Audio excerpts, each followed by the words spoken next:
U.S. warned Iran. No less than President Donald Trump said that if the killing of protesters didn't stop, there would be hell to pay. But protesters still died on the streets. Others were arrested and executed. And finally, the U.S. is preparing to put its money where its mouth is. Warships just arrived on Iran's doorstep, and something very bad is going to happen. The clock is ticking for Ayatollah Ali Khamenei, and he knows it. January 26th saw several outlets report on a major move that the U.S. has made to demonstrate that it's willing to throw real power behind its posturing.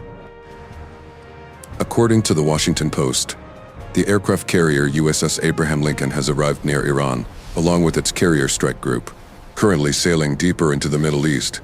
The carrier is setting up in preparation for what might come next, be that strikes, or the use of the carrier and America's other forces to push Iran into the regime change, for which its protesters have been fighting for weeks.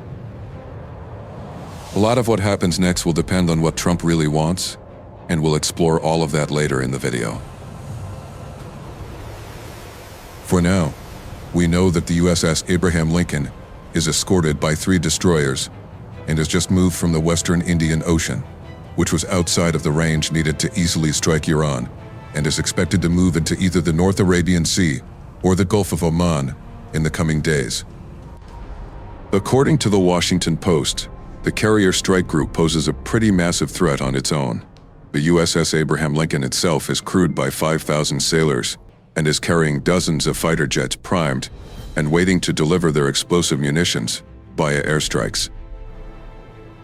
The 3 destroyers accompanying the carrier, the USS Frankie Peterson Jr., the USS Michael Murphy, and the USS Spruance, also have dozens of missiles between them and, crucially, contain air defenses that may be able to defend the strike group against incoming Iranian drones and missiles. Trump has been more than keen to let Iran know what's coming. Speaking to reporters on January 22nd, he offered some hints that the carrier group was on its way. We have a big flotilla going in that direction, and we'll see what happens. We have a big force going toward Iran. I'd rather not see anything happen, but we're watching them very closely. The War Zone, or TWZ, reports Trump as claiming. Trump added that this group was an armada and, as is so often the case with the U.S. President, he left his true intentions open to interpretation. As he said, we have a massive fleet heading in that direction, and maybe we won't have to use it. The same outlet also adds some details about what the USS Abraham Lincoln carrier strike group is bringing to the potential fight. TWZ says that the carrier itself consists of 8 squadrons of pilots that fly a range of aircraft, including F-35C Lightning IIs, FA-180F Super Hornets, E-2D Hawkeyes, MH-60R/S Seahawks, CMV-22B Ospreys, and EA-18G Growlers. That's a large assortment of aircraft, and it offers versatility in terms of optics and attack options. However, the carrier group hasn't been accompanied by influxes of air power in other locations that the U.S. would use to stage strikes against Iran. The U.S.-based Diego Garcia, which is in the Indian Ocean, has seen no deployment of bombers. However, there have been flights of C-17 Globemaster III cargo jets to that base, so it's possible that the U.S. is slowly setting up for something. The U.S. has also sent Patriot and Terminal High Altitude Area Defense, or THAAD, air defense systems to the Middle East, which are presumably being deployed to fend off any retaliation that Iran musters up. But we're getting ahead of ourselves there. Interestingly, the UK is showing signs that it may get involved in whatever's coming. TWZ says that online flight trackers have recorded that several F-15 Strike Eagles, along with some KC-135 Stratotanker aerial refueling aircraft, have also left. Their base at Royal Air Force Lakenheath, en route to the Middle East, the UK, has also deployed the Typhoon Squadron that it shares with Qatar to the Gulf region for what its Ministry of Defense claims are defensive purposes. TWZ also speculates that this slowly growing force will add to other assets that the U.S. has in the Middle East, including other fighter jets at bases near Iran. a trio of Arleigh Burke-class guided missile destroyers, and perhaps even a submarine hiding under the depths in the waters near Iran. This terrifying attacking force is moving ever closer to Iran. The response from the country's regime is expected. The Washington Post says that Iran's regime has placed the country's armed forces on high alert, per a senior Iranian official who spoke to reporters on January 23rd in the wake of Trump's hints about the incoming carrier group. Initially, that official seemed hopeful that things would de-escalate, stating, "This military buildup, we hope that it is not something for real confrontation. But we are ready for a worst-case scenario." However, the official added that, should the USS strike, the Iranian response would be far greater than that seen in the wake of the 1-2-day war with Israel, that the official claims Iran didn't consider to be an existential threat. Iran tried to be very restrained, predictable, and measured in its responses to both Israelis and Americans. The official claimed before adding, "All units, maintain heightened alert. This time we take any attack, Maintain limited, heightened alert unlimited, until relieved." surgical, kinetic, whatever they call it, as an all-out war against us, and we will respond in the hardest way possible. As common as it is for Iran to threaten retaliation against a potential aggressor, this threat needs to be taken seriously. That's according to the Times of Israel's David Kozokaro, who said in a January 22nd opinion piece that the Iranian regime may decide to move fast and escalate across multiple vectors if it believes that whatever the U.S. is about to do could threaten the regime's existence. This escalation could include attacks on America's assets and military bases throughout the Middle East region, Kozokaro theorizes, in addition to taking action to disrupt global energy flows, along with likely attacks against Israel.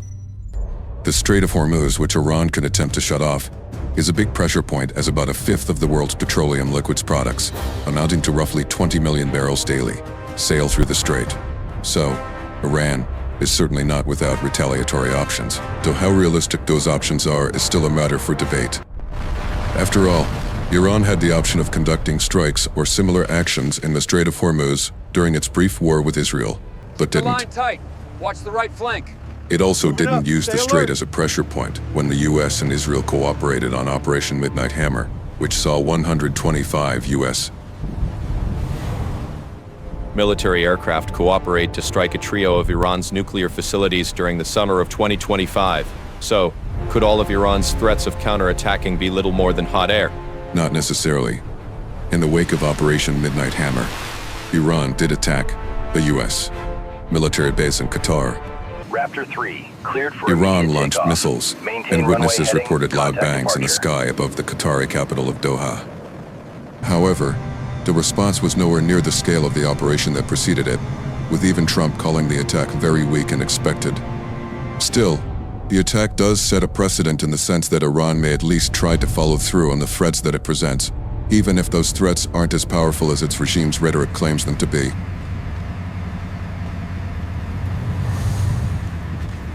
YouTuber Max Afterburner, who is a former F-16 and F-15I fighter pilot, notes that Iran certainly has the rhetoric in place. Afterburner claims that Iran is trying its hardest to let the US know that it has anti-ship missiles it could use to attack the USS Abraham Lincoln and its strike group.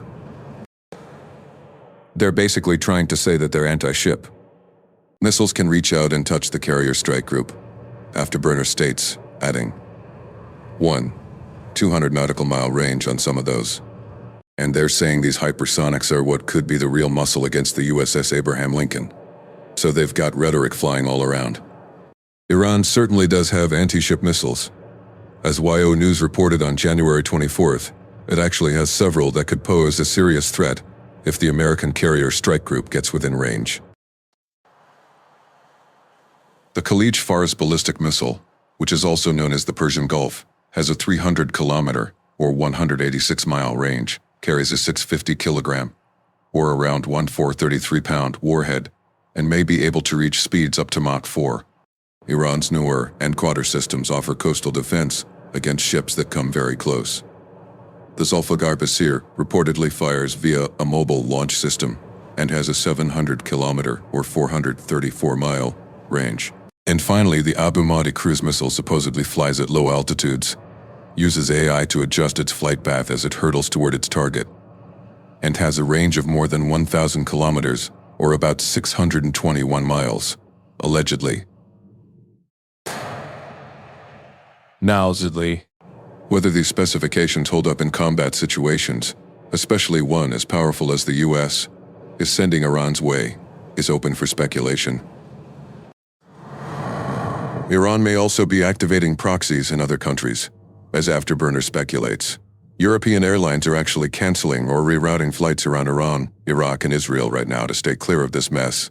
He says, all while Iran's proxy forces in Iraq and Yemen are openly signaling that they're ready to strike US proxy forces in Iraq and Yemen assets as well. So, it's not just a direct threat from Iran that the US has to worry about, assuming the country's regime isn't bluffing, as its streets are being filled with the bodies and blood of protesters. And extremes, proxies could also enter the fight, creating a less predictable situation if whatever the US does next sparks an all-out war. But again, it's possible that this is all just the Iranian regime attempting to project the type of power that it either doesn't have or that it knows that the US can overwhelm. After all, Iran didn't have much of an answer for Operation Midnight Hammer outside of a fairly weak, in Trump's words, strike on a US base in Qatar. And according to Afterburner, all of the rhetoric we're hearing now may be more a sign of Iran being a tiny dog backed into a corner from which it can't escape than it is of a country that is ready for a fight with the US. They're that chihuahua backed into the corner. It's like, I'm going to bite your ankles, I'm going to take you down, Afterburner says. Take it all with a grain of salt, is his recommendation. But even taking that into account, the reality is that the US has sent a carrier strike group toward Iran, and Iran's regime is threatening a military response that it claims it hopes never has to come. All of this leaves us with two big questions. Why is this happening right now? And what does the US, and Trump in particular, plan on doing next? Keep watching to the end to find out what might come next. As for why all of this is happening, we touched on it earlier when we told you that protesters have been flooding Iran's streets for weeks now. It all started when shopkeepers, angry about the state of the Iranian economy, took to the streets to express their displeasure. They were soon joined by others who stood against Iran's ruling regime, and it wasn't long before a small protest ballooned into a massive emergency for Khamenei and his cronies. The US has supported Iran's protesters all the way, at least with words, if not direct action, up until this point. Trump quickly threatened to strike Iran if its regime started killing protesters, and he has also encouraged the protests several times in the week since they started. For instance, January 13th saw the US President take to Truth Social to declare, Iranian patriots, keep protesting, take over your institutions, save the names of the killers and abusers. They will pay a big price. I have canceled all meetings with Iranian officials until the senseless killing of protesters stops.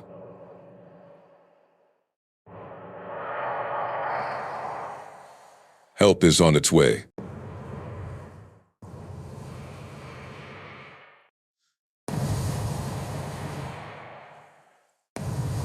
A day after this post, TWZ reported that Trump was claiming that his threats of US retaliation for Iran's regime attacking protesters had worked. We were told that the killing in Iran is stopping, and stopped as stopping, and there's no plan for executions, or an execution, or executions. So I've been told that on good authority, we'll find out about it, Trump said in a statement to the press. Trump and his administration certainly did find out about it. The killing was far from over, and it is still going on. Just how many people have been killed is the only real question. We know that the BBC reported that Khamenei himself had acknowledged that thousands of people had died in the protests by January 17th. That acknowledgement came in the wake of a report by the US-based Iranian human rights activist news agency, which claimed at the time that the Iranian regime's crackdown on the budding revolution had claimed the lives of 3,090 people. The number now appears to be much, much higher. On January 26, the Japan Times reported two estimates.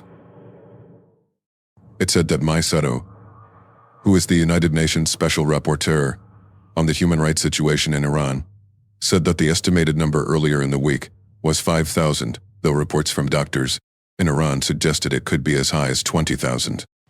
The same agency that the BBC quoted also put the number at 5,002 verified deaths, though it was also investigating 9,787 other potential protest-related deaths as of January 26th.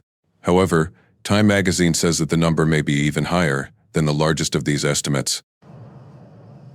In a January 25th report, Time reported that two senior officials in Iran's Ministry of Health had told the outlet that up to 30,000 Iranians may have died between January 8th and January 9th alone.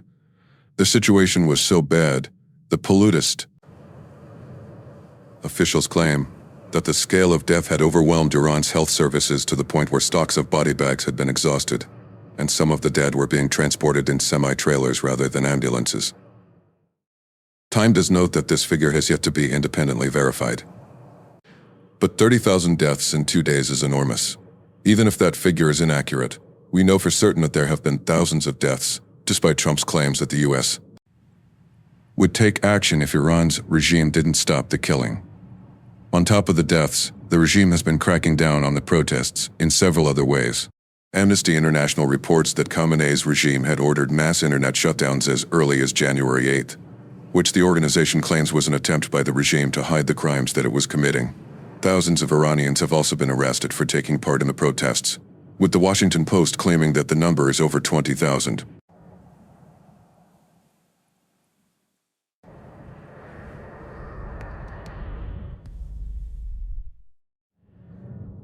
The protests are over, at least according to Iran, and those who survived their attempts to demonstrate their displeasure against Iran's regime aren't happy about the lack of a U.S. response.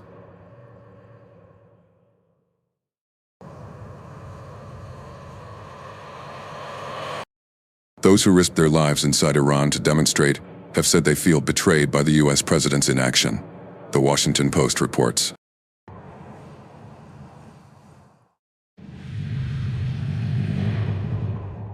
The USS Abraham Lincoln carrier strike group heading toward Iran now looks like a case of better late than never, if we're being charitable. Still, it brings us right back to the question that we've mentioned several times already during this video. What happens next? The answer to that question relies heavily on what Trump hopes or believes can be achieved following what has to go down as a weakening of Iran's regime. On January 13th, the BBC reported that it was decision time for Trump and that his actions in the coming weeks would dictate what happens next in Iran. The BBC quoted Will Taubman, who is a senior fellow in the Middle Eastern program at the IG5 in FC and defendancy the is question Kalmau, is nada, medic, is meta, is dal, talpol, I, die, E, Center for Strategic and International Studies, who said it's hard to tell exactly what course of action Trump is likely to take, given we don't know what his full aim is here. Taubman went on to add that Trump may be more interested in influencing Iran's regime rather than toppling it.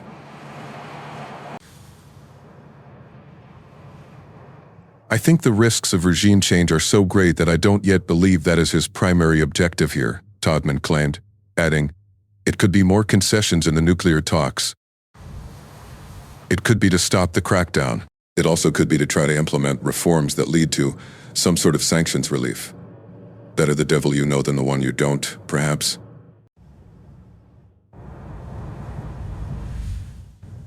However, if Trump has decided that now is the time for regime change in Iran, then what happens next? Question has to cover two angles: what the U.S. will attack and who replaces Iran's regime. In terms of any strike carried out by the USS Abraham Lincoln carrier strike group and the other forces the U.S. has amassed near Iran, The Guardian says they would be unlikely to strike Iran's nuclear facilities again. Operation Midnight Hammer already did that, though there are questions about how effective that operation ended up being, and the US likely won't be interested in copying its own homework for future strikes. The BBC speculated on January 13th that a limited strike perhaps attacking Iranian military nodes, or even commanders, could have helped to encourage Iran's protesters while putting its ruling regime on notice. But if Iran is to be believed, the time for such a strike has come and gone, assuming it's telling the truth about quelling the protests. With that opportunity gone, perhaps the US will instead strike at Khamenei himself. If so, that might be tough, as the Jerusalem Post reports that Iran's supreme leader has been moved into a fortified underground shelter that contains a series of tunnels, which will make him hard to pin down and kill or extract. But if we assume that the US does take out Khamenei, it also eliminates the devil it knows. And if it does that, somebody has to fill the power vacuum. Max Afterburner suggests that U.S. Secretary of State Marco Rubio's recent visit to Iraq, where he warned the country against supporting Iran's regime, may have represented the U.S. setting up for a new future that sees a civilian leader take power in Iran. Marco Rubio going to Iraq is potentially preparing the region for an Ayatollah-less Iran that has a civilian leader. Afterburner claims in what he calls a 4D chess move by the U.S., such an outcome would certainly seem beneficial for Iran. The U.S.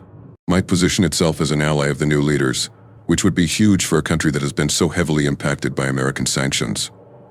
Iraq and Saudi Arabia could also become erstwhile and direct allies, with such a move marking a huge geopolitical shift in the Middle East region that could, theoretically, spread US influence far and wide. But this is just a theory. Right now, all that we know is that a carrier strike group is approaching Iran, and as is so often the case, Trump is being coy about whether a strike is imminent or whether he is deploying yet another of his negotiation tactics. As all of this is happening, the U.S. hasn't taken its eye off the tensions that surround Taiwan. With the Lightning carrier, America has come up with a bold new concept that turns amphibious assault ships into mini aircraft carriers that could prove vital in the Indo-Pacific.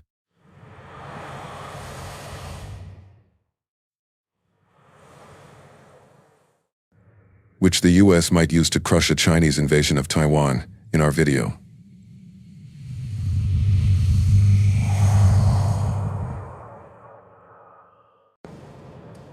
And if you enjoyed this video, remember to subscribe to the Military Show for more coverage of the situation in Iran.